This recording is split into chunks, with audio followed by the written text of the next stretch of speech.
Assalamualaikum warahmatullahi wabarakatuh. Perkenalkan, nama saya Raja Zafran dengan NIM 252543131058. Saya dari Prodi Teknologi Rekayasa Komputer dan saya berada di kelas B. Saya akan menjelaskan materi tentang instalasi Windows dengan matkul pengantar teknologi informasi. Dan berikut ada beberapa soal. Soal yang pertama yaitu apa yang dimaksud dengan sistem operasi, dan soal yang kedua adalah apa yang dimaksud dengan program aplikasi dan jelaskan macam-macam, dan soal yang ketiga adalah sebutkan minimal 5 contoh sistem operasi beserta fungsinya. Dan jawaban dari soal yang pertama, apa yang dimaksud dengan sistem operasi? Sistem operasi adalah perangkat lunak utama yang berfungsi mengatur seluruh aktivitas di dalam komputer. Dan soal yang kedua, apa yang dimaksud dengan program aplikasi dan macam-macamnya?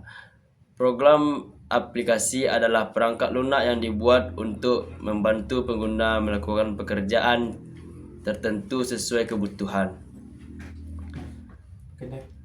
Dan ada macam-macam program aplikasi. 1. Aplikasi perkantoran seperti Microsoft Word dan Excel untuk mengetik dan menghitung. Dan aplikasi desain grafis seperti Corel Draw dan Adobe Photoshop untuk membuat serta mengedit gambar. Dan aplikasi multimedia seperti VLC, Media Player atau Adobe Premiere untuk memutar dan mengedit video. Dan aplikasi internet seperti Google Chrome dan Mozilla Firefox untuk menjelajah web. Dan aplikasi komunikasi seperti WhatsApp dan Zoom untuk berkomunikasi atau rapat secara daring. Dan berikut adalah soal yang ketiga. Contoh sistem operasi dan fungsinya. Jadi ada beberapa sistem operasi, di antara lainnya satu yaitu Windows digunakan di komputer atau laptop untuk menjalankan berbagai aplikasi umum dan game. Dan yang kedua ada Linux, banyak digunakan untuk server dan keamanan jaringan karena bersifat open source. Dan yang ketiga ada Mac-OS, sistem operasi buatan Apple yang stabil dan cocok untuk pekerjaan desain grafis. Dan yang keempat ada Android, sistem operasi pada ponsel pintar dan tablet yang digunakan untuk menjalankan berbagai aplikasi mobile. Dan yang kelima ada iOS, sistem operasi untuk perangkat Apple seperti iPhone dan iPad yang terkenal aman dan cepat. Dan setelah itu ada 2 panduan singkat atau tutorial langkah-langkah instalasi Windows 10 atau 11, mulai dari persiapan, proses instalasi, hingga peraturan awal. 1. Persiapan sebelum instalasi. Hal-hal yang harus dipersiapkan. Pastikan PC Anda memenuhi spesifikasi minimum Windows 11. Misalnya TPM 2.0, Secure Boot, dan lain-lain. Ini penting agar instalasi berjalan lancar. Dan yang kedua ada backup semua data penting di komputer Anda. Instalasi bersih akan menghapus data di drive instalasi. Dan yang ketiga ada siapkan media instalasi USB flash drive minimal 8 GB atau lebih besar. Di situs resmi Microsoft terdapat opsi Create Windows 11 Installation Media atau unduh ISO. Pastikan Anda memiliki kunci produk key, atau bahwa sistem Anda sebelumnya sudah teraktivitas agar aktivasi Windows nantinya lancar. Dan berikut tutorial dari persiapan sebelum instalasi berikut. Dan yang kedua ada membuat media instalasi USB. 1. Buka laman download Windows 11 di situs Microsoft. Dan 2. Pilih opsi Create Windows 11 Installation Media atau unduh ISO dan gunakan tool seperti Rufus untuk membuat USB bootable. Dan 3. Hubungkan USB flash drive ke komputer yang dapat digunakan dan jalankan tool atau pilih USB sebagai target. Dan yang keempat ada setelah selesai membuat media, lepaskan USB dengan benar dan siap gunakan untuk instalasi. Dan berikut adalah tutorial dari membuat media instalasi USB.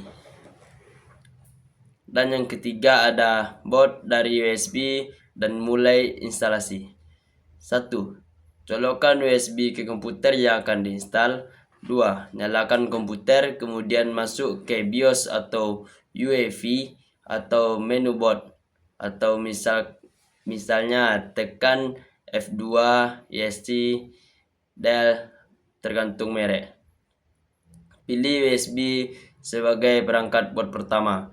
Dan yang ketiga, ketika setup Windows muncul, pilih bahasa, zona waktu, tata letak keyboard.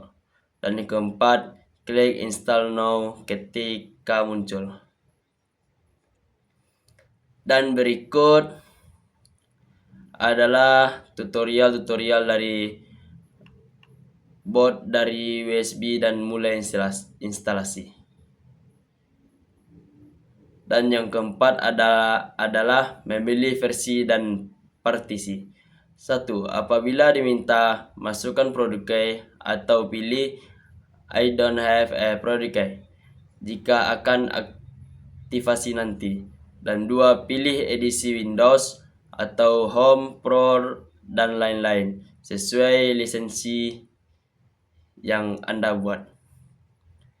Dan yang ketiga, di langkah partisi, Anda bisa memilih partisi yang ada, atau jika ingin instalasi bersih atau clean install, hapus partisi lama dan pilih ruang yang tidak terlokasi atau unallocated. Lalu klik next dengan catatan menghapus partisi akan menghapus semua datanya. Dan berikut adalah tutorialnya. Dan yang kelima ada instalasi berlangsung. Proses instalasi akan berjalan otomatis. Windows menyalin file, menginstal fitur, menginstal pembaruan, kemudian restart beberapa kali. Tunggu hingga proses selesai dan sistem akan masuk ke tahap out of box experience atau disebut dengan OOB. Dan berikut adalah tutorial instalasi berlangsung. Dan yang keenam ada pengaturan awal atau OOB. Setelah instalasi selesai, Anda akan melalui pengaturan awal. 1. Pilih region atau negara, tata letak keyboard. Dan 2. Hubungkan ke jaringan WiFi atau kabel jika diminta. Dan yang ketiga, masuk dengan akun Microsoft atau pilih akun lokal bila opsi tersedia. 4. Membuat PIN untuk keamanan. Dan 5. Pilih setelan privasi, lokasi, diagnostik, iklan, dan lain-lain. Dan yang keenam, tunggu hingga desktop Windows muncul. Dan ini ada beberapa gambar tutorialnya. Dan yang ketujuh ada pengaturan pasca instalasi. Setelah masuk ke desktop, lakukan update Windows, buka settingan, update dan security, Windows Update, check for updates. Dan yang kedua ada periksa drive perangkat keras, grafis audio, jaringan, dan pastikan semuanya terpasang dengan baik. Aktifkan Windows jika belum otomatis ke settings, activation. Dan yang keempat ada instalasi aplikasi dasar yang Anda butuhkan atau browser, utilitas, dan backup. Yang kelima, lakukan konfigurasi tambahan seperti backup rutin, restore point, dan keamanan. Dan berikut adalah tutorialnya. Dan yang ke-8 ada ringkasan dan tips penting. Yang pertama ada pastikan hardware kompatibel sebelum mulai. Dan yang kedua ada backup data sangat penting agar tidak kehilangan file. Dan yang ketiga ada gunakan USB instalasi yang bersih dan boot memulai BIOS. Dan yang keempat ada ketika memilih partisi, berhati-hati agar tidak menghapus data penting. Dan yang kelima ada setelah instalasi segera update dan aktifkan Windows. Dan yang keenam ada simpan dokumen backup dan catatan kunci produk untuk masa depan. Sekian penjelasan materi dari saya. Saya Raja Zafran, pamit undur diri. Assalamualaikum warahmatullahi wabarakatuh.